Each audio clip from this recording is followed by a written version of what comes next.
Hutang pinjol itu apakah bisa diwariskan? Nah, kita akan bahas dalam video kali ini ya, teman-teman, ya. Di sini misalnya keluarga lagi berduka ya, lagi ada, salah satu anggota keluarga yang meninggal, tapi tiba-tiba ada tagihan pinjol datang. Nah, pertanyaannya apakah ahli waris ya, misalnya, keluarga kita, apakah kita sebagai ahli waris itu wajib membayarkan hutangnya, ya? Apakah hutang pinjol itu bisa diwariskan atau dia berhenti di orang yang meninggal?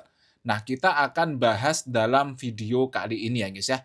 Oke, jadi ketika seseorang meninggal dunia, biasanya yang terpikir adalah duka dan kehilangan. Ya, ini jelas ya, guys ya. Tapi dalam beberapa kasus ada hal lain yang muncul ya, jelas seperti hutang atau pinjol.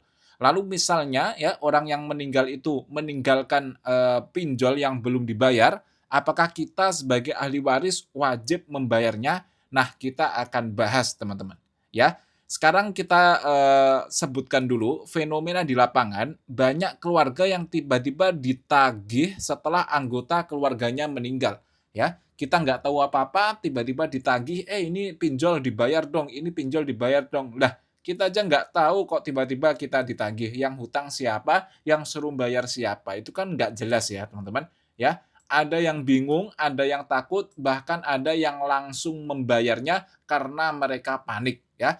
Padahal secara hukum itu ada penjelasan yang perlu dipahami terlebih dahulu.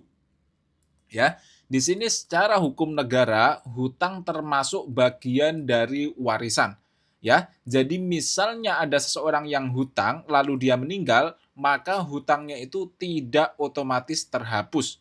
Akan tetapi teman-teman, ini kuncinya, pembayaran hutang diambil dari harta peninggalan ya guys, ya, bukan dari harta pribadi ahli waris. Jadi kita sebagai ahli waris itu tidak perlu membayar hutang dari orang yang meninggal tersebut, ya.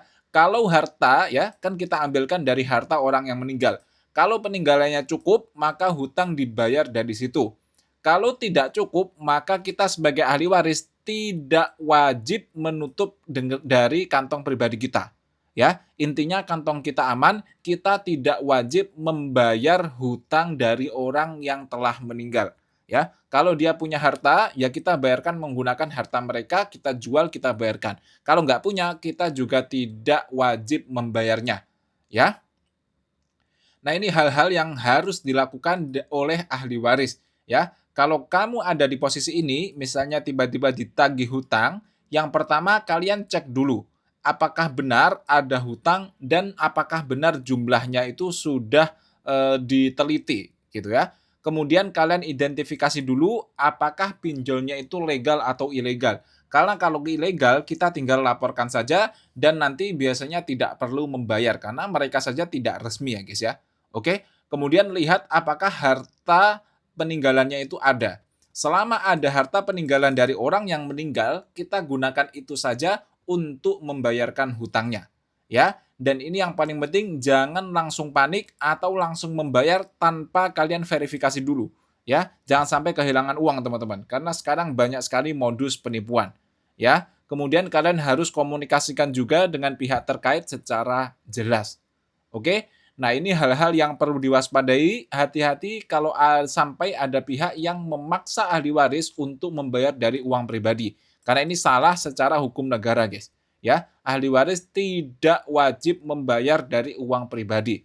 Ya, terus hati-hati juga misalkan ada orang yang mengancam atau menekan secara berlebihan.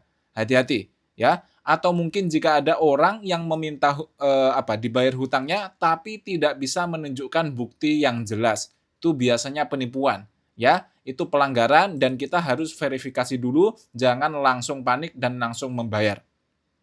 Oke, dan di sini ada sumber referensinya, kalian bisa baca sendiri. Intinya, kita sebagai ahli waris itu tidak wajib membayar hutang, ya. Kalau yang meninggal mempunyai harta, kita ambilkan dari harta mereka, jika tidak, kita juga tidak wajib membayarnya. Oke, seperti itu ya teman-teman, kurang lebihnya saya mohon maaf. Assalamualaikum warahmatullahi wabarakatuh.